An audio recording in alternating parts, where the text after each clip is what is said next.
for yourself as a coach in your business and the impact that you're wanting to have with the clientele that you're wanting to have? What does that trajectory look like for you? Yeah, so I'm trying, my goal is to basically create, and it sounds pretentious, but a movement. Like I want to create a community around the Do Hard Things brand. And so this is the logo. We have apparel. So I'm wearing a shirt, we have apparel, and just encouraging people to, they can live, if they do hard things. Hard is an acronym. It's like the 4 lines of effort in your life: your health and your wellness, your affluence and wealth creation, your relationships, and then your development. And what I've learned is if you maintain balance in those areas, and it usually comes with doing difficult things or things that are uncomfortable and getting comfortable with that, you'll be a better person, which makes you a better partner for your spouse, which makes you a better parent, and ultimately a better role model. Like, our society is so void of leadership and role models right now. We need people to step up and step into these role models. And I truly believe that you can make the world a better place if you make yourself better. And so I'm an endurance athlete, so I like to tie a lot of fitness around it. So we have apparel, I'm bringing in performance coaching, we're hosting events. And that's what I want to do, is have, like, you can buy apparel, but there's a lot of times there's, so it's got a cool saying to it, but there's nothing else there.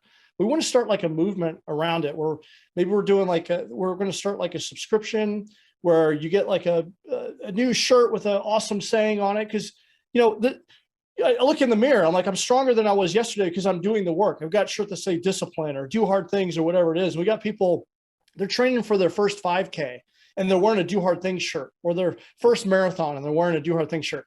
It's just a reminder that they can do hard things and that their life will improve if they do that. So that's kind of where I'm steering this. I'm also doing one-on-one coaching, group coaching. I want to do adventure coaching because I'm very much an outdoorsman and I love doing adventures. So tying that in with experiences so people can get unplugged from their day-to-day life and get, coaching through this experience to find themselves, I think is powerful. So that's where I'm steering this. Oh, that is so exciting. Yeah, I'm super stoked about it. I also want to work with military and law enforcement. Like I want to have some specific adventures and probably group coaching specifically for that community. I think that they need it. It's a way for me to give back. But there's a lot of organizations out there, that need leadership or they want to improve their team performance. So I love live workshops. I'd like to be able to incorporate more than that. And as far as the Do Hard Things Nation brand, like I don't want it to just be me. I want to bring in a bench of mindset coaches to help the community, whether it be a relationship coach or maybe have a fitness component, maybe some personal trainers, nutritionists, people outside. I don't want it to be just about me. I want it to be, I'm just facilitating this and getting this started, but that's my vision. I want to bring in a bunch of coaches. I want people to have like you'd go to a gym and work out. You'd have like a bunch of different trainers. You got the yoga teacher, you got the CrossFit coach, you got strength and conditioning, the Pilates instructor. I kind of want to do the same thing, but in regards to mindset. Yeah. Well, I love this. And I want to hear even more conviction from that, because what you're doing is actually very powerful and amazing. Because one thing you said was that we need more leaders. Yeah. And then they're not going to randomly come into the picture, especially not going to randomly come into the picture if they've come from a family background or a community where that part has deteriorated over time. And at this point, you can pretty much tell most communities, most structures or like there's chaos in there. And most people are wondering how to show up. The problems we're having in our society is it's due to lack of leadership and role models. I mean, that's not an easy fix. That takes time to develop that, but that's really ultimately what we need. More people to step up. And especially, there's so many military veterans that are lost after service that could also be filling into these roles. If they could effectively transition more effectively, we need their leadership skills and ability in our communities. And I want to help that community, because there's so many veterans that are taking their lives because they feel lost after service. I'm like, you have so much to offer and we need you. And I've been there. This is how you can overcome this. Yeah, that's incredible. And I loved what you shared around the adventure. That got me excited. So maybe we can collaborate on that, because that's something. So there's one thing I've done, and that's been kind of part of my vision for the past like 10 years. I've organized these. I haven't done it the past year, but I've organized these. Eventually, it was other members started doing it, but I've organized these camping trips for guys and like friends and family friends and friends of friends that we knew. And it eventually ended up being like 20 guys would show up, and half of them we didn't even know, but we would get along for like 3 days. And we would go, like, we would do all sorts of interesting things. But one of the things that we would do is we started hiking in the middle of the night into trails and would start camping at like top of cliffs and all that. It was so scary for a lot of people, but as we started doing it together, it became a norm. And then after a while, it's like, oh, when are we going for the hike at night? I'm like, really? And some of them who were these like, what? What are we doing? Like, we can't even go hike daytime in the middle of the woods. But to me, it wasn't like, I love camping and being in nature. But for me, it was part of my living my vision, because one of the things I wanted to do was take people to retreats and adventure stuff. And actually, that's coming into fruition in February. We're doing a retreat in Thailand. But the whole thing was like, how do people behave in those environments if you do take them? And what if we interject some aspects of like, hey, let's talk about some things that are real, not just, and it's hard to do with an amalgamation of people who are from all over. But once you have a curated set of members who are there for that purpose, then that completely changes it. And we actually have a coach who does it, Dean Jacobs. He actually takes students, I think they're high school or college level. As far as I know, he takes them on these adventures all around the world, to the Amazon rainforest, to Africa, and he incorporates high performance coaching as part of what he does. That's awesome. And we've interviewed him here too on the channel. I haven't hosted one yet. I'm actually working with the University of Research and Development, and we're putting together a program as part of their curriculum for emergency management bachelor degree and master's degree. So basically, this is specifically for veterans because it's funded by the VA to take people down to New Zealand. And part that I'm instructing would be high performance habits and positive psychology. And we're going to do a series of adventures. So like zip lining, bungee jumping, like basically it's a 10-day fully immersive leadership and courage development type training. And we're going to we want to kick that off this fall. But I will also want to take that and do other adventures and stuff around the world and different locations around the country. Because I think people, they crave that. And I think that they need to get out of their day-to-day environment and get fully immersed in something. I think it's where you can make some significant transformation.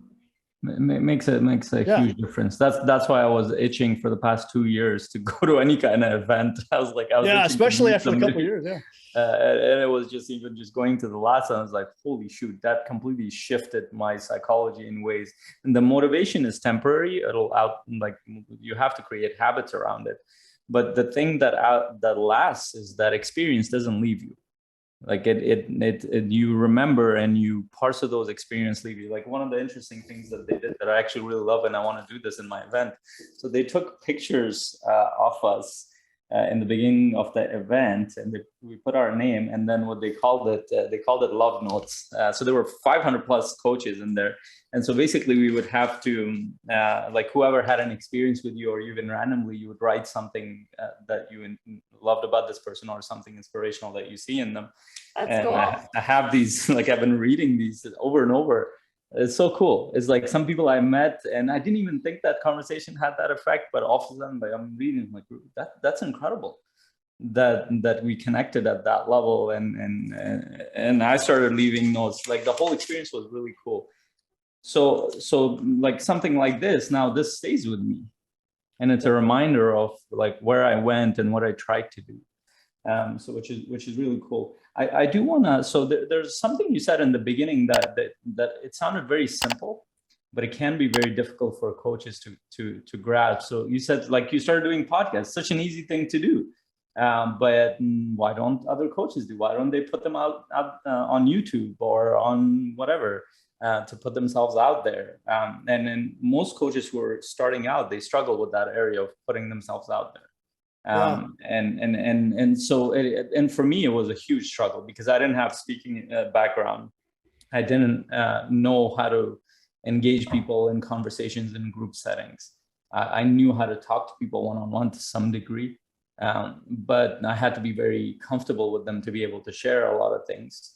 But beyond that, I was struggling to even have basic conversations. And now I'm jumping into a world where I need to be vulnerable and I need to share. I need to ask them deeper questions. How the hell do I do that? Let alone go out there in the world and start sharing my whole life. So part of it is that I didn't have the skill sets, but part of it is that there was the courage that needed to move me forward.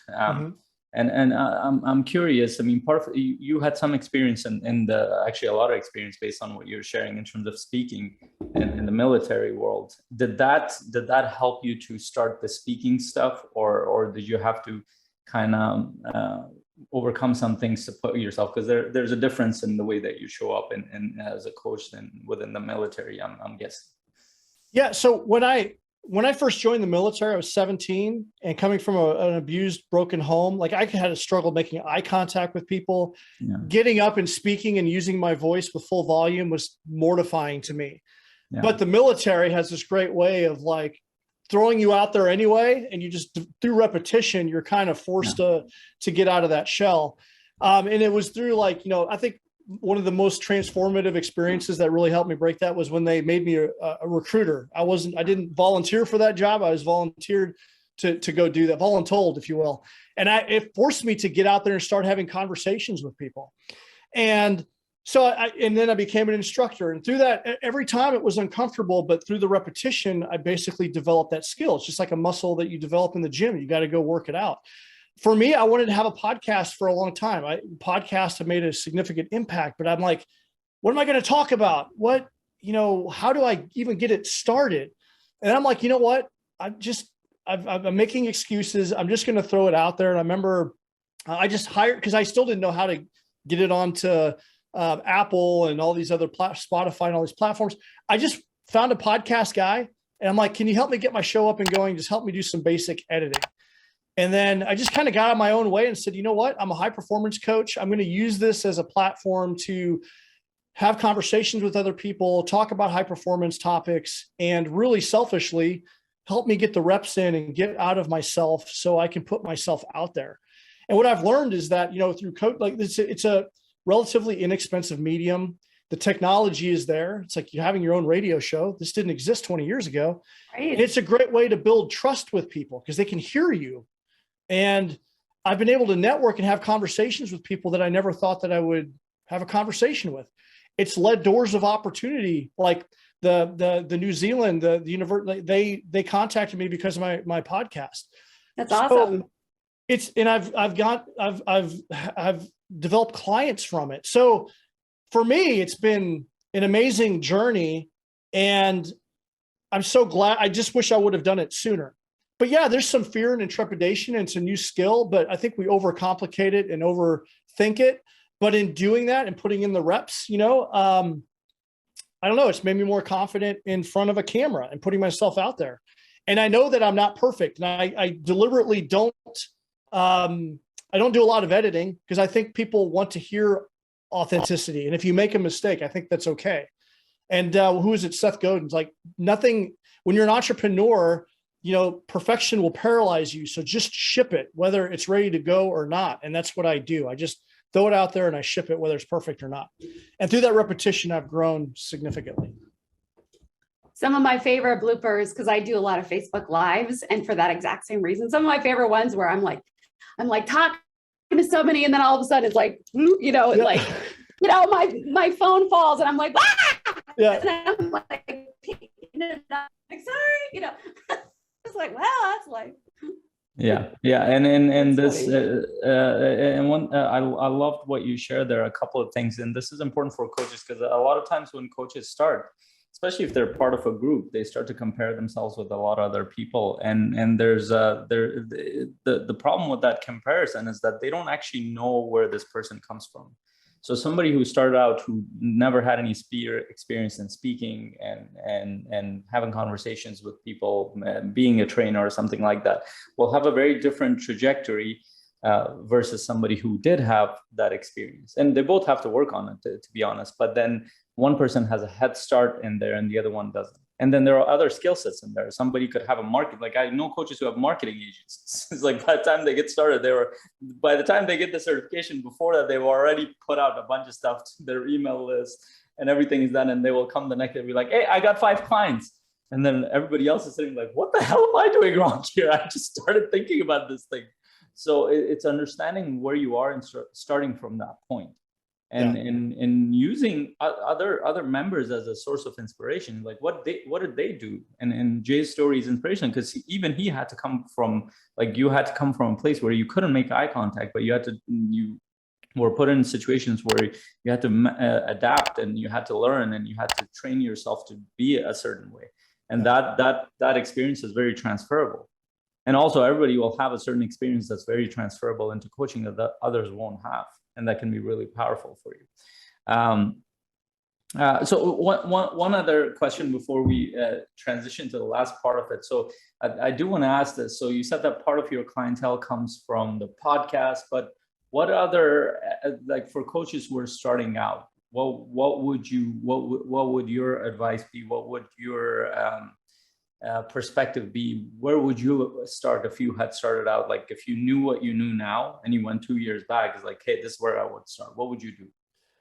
I would start having more conversations. I feel that a common pitfall for coaches is they do all this, like they're making social media posts, but people aren't reaching out to them for coaching.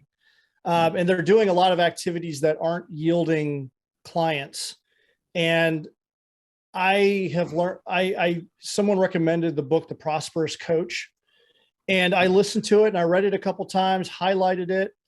I'm now listening to it on repeat because there's so many good nuggets in there. And what I've reminded, and that's one of the things that we talked about in the group here, is just have the conversation. I was paralyzing myself because I'm like, what do I say to people? Yeah. Just have a conversation with people. And so that's, to me, if I could go back in time, I would probably be having more conversations with people and boldly telling people what I do and what I'm looking for. And where would you seek to create these conversations? In person, online. I like Facebook because I think everyone's on Facebook. I'm on LinkedIn. I know some coaches have different luck on different platforms, but yeah. And then probably getting involved in more mastermind groups and connecting with other like-minded people there. Yeah, I love that. And incidentally, just when you're thinking about, Jay came into our community because of conversations. He had several conversations with different members of our community, from Joy to me, and he had listened to a conversation with Jeff. And eventually what happened was he saw who we were as people. And the way he described it is that he saw us to be helpful. And that initial point is that rapport and trust that needs to be established. And then the rest is, hey, here's what I can help you with. And that's essentially a sales conversation. But there needs to be that ongoing interaction some way with your client or potential client. Yeah. I think it's in the conversation where you just find out how you can best serve people. I think you mentioned it on that call, and specifically that really helped me out, is like, I can best serve people as a coach. That is what I do. But if I'm not having conversation with people to find out what they need or how I can support them or give them, because I have a lot of knowledge and books and resources, and maybe they won't hire me as a coach, but I can still serve them. But I can't do that if I don't have the conversation with them to know where they're struggling, because everyone's putting their best foot forward all the time. So you're not really penetrating what people need and what they need help with unless you have a good conversation with someone. Yeah. It every time, like it doesn't matter how a person appears, how successful they are, or how happy they seem, or how amazing their life is. It just, every time I've been like shocked to what I discover, and they get shocked to discover a lot of times because they haven't even thought of it for a long time, because a lot of people compartmentalize part of their life because it's too painful to look at certain parts and they don't want to deal with it. And that's where a coach comes, and that's where somebody that can slowly, consistently support them based on a framework and a process that helps them move forward in certain parts that they haven't looked at. I love that. And thank you for sharing that, Jay. Yeah. Jay, you have talked about a few different books already in this time together. What would you say, and it can be one you've already said, or it could be a different one, what would you say is one of the most influential books in your coaching journey? For me, it all really started with The Slight Edge, which I mentioned that one before, because it really got me on the path. But another book that really helped me out was A Man's Search for Meaning by Viktor Frankl. Just the meaning of life. And it really gives you, like, when you think that you're going through a difficult time, you just read the memoir of what that man went through. And I really liked how he pointed out to, he was in these concentration camps, the most deplorable conditions. And, why did some people continue to fight to live where other people just checked out, and kind of, and just connecting the dots on that? Like, what is the meaning of life and what makes it worth living? And as I think about like my lowest point where I wanted to tap out, what were some of the things that were happening or failing to happen so I can find that sense of fulfillment? And what I learned is that, fulfillment comes from doing the things that make you feel alive. It's connection with other people, and it's having meaningful pursuits, those things that make you feel like you've accomplished something. And he kind of highlights that in the book. And I thought that was it's one of those books that is so gripping, I couldn't put it down. Yeah. And so that was a powerful book for me. Yeah. I think I that's probably one of the one book that I've pretty much gotten a recommendation from anybody who has done anything of significance. If they've come across that, it has shifted something in them. And over I've gotten that recommendation. I've read the book too, and it's incredibly powerful. Thank you for sharing. And the Prosperous Coach, from a coaching perspective, that thing is just fantastic. Awesome. Awesome. All right. So what are some of your hobbies that you do in your off time to recharge, to kind of recenter? So I'm an endurance athlete. I'm training, right? I'm a runner. I'm a running coach. I've done a lot of like multi-sport. So it started with running, and I got into endurance cycling, adventure racing, canoe kayaking. I've done the Dirty Kansas 200. It's a 200-mile bike ride race. I've done the MR 340, which is a 340-mile kayak. So anything that's endurance related. I'm actually training for my first 100-mile run, which is in December race. And so anything that's going to push my mind and body, like I love doing that, because when you're involved in something like that, you're not thinking about anything else except for the task at hand. And it's like, how far can I push myself? And so that's what I like to do. I'm also into overlanding. It's a kind of a new term, but it's vehicle dependent camping. And so it's basically like off-roading meets car camping. And I actually have another podcast called Budget Overland. We have a big community of people that just do this. Like, they outfit their vehicles. I got a 4Runner with a rooftop tent, and it's all about getting together, off-roading, having these experiences, and camping from your vehicle, and basically doing these long distance traveling, essentially these adventures from your vehicle. And so I'm kind of into that. So that's what I do. That's awesome. Yeah. What do you think, Jay, separates successful coaches from those who give up, fail, or never really get started? I think successful coaches, as I think about the ones that are failing or struggling, one, I think coaches need to have a coaching community. You need to be connected with other people, and increasing your knowledge and your skills, because you can only take someone as far as you have been. And I think that's incredibly important. And not chasing money, but just service of people, like just helping, generally wanting to help people and putting yourself out there. So I think that's at least what stands out to me. Which fits very nicely with good leadership. Absolutely. Being a servant leader, as some people call it. And role modeling the way. You need to practice what you're preaching. Yeah. And we all fall short, and being vulnerable and open about that. I've noticed there's some coaches that, I don't want to say their name. There was a popular coaching couple that a lot of people know that had a relationship podcast, and out of nowhere they got a divorce. And it's like, whoa, what's up with that? Like, you guys haven't really been transparent. I think being vulnerable about, hey, you don't always have it together, I think is also powerful. Yeah. And those are the coaches that I appreciate. Yeah. And there's a lot of diversity in the field of coaching, and a lot of things seem to continually be emerging. Where do you think that the whole field of coaching is headed? I think it's only going to continue to grow and expand. I think that it's wide open. There's so many people that could benefit from coaching that don't know what it is or haven't had the experience. And I think in today's society, where we're having a lot of mental health issues, I think if coaching was more available, we could really help people. I mean, yes, we need therapists to unpack trauma and anxiety and depression, but we also need people to realize that they can chase their dreams and that they just need, like, that's what I love about coaching. It's like we're you know, it's a time frame of working in the present, to guiding someone to their future best self. And I think the market's wide open for it. Yeah. I'm excited 100%. to be a part of it. Yeah. That's been my experience as a therapist, as a psychologist. Is I was very skilled at helping people understand their past and, you know, kind of work through some of that. But then it's like, but then what? Yeah. It's Yeah. like, my job was to get them to be average. That's just kind of how I ended up conceptualizing it, especially after I understood the field of coaching, is like, oh, I was bringing them to be normal, but the people that want coaching don't want to be normal. Yeah. They don't want to be average. They want to be, you know, really amazing, awesome in their life and all the, and so it's like half the journey.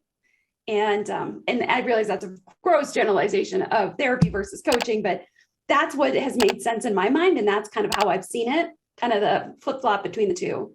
That makes total sense to interesting me, because perspective. some people have so much trauma that they're just trying to be functional humans, right? And that, to them, that's a huge win. And that's amazing.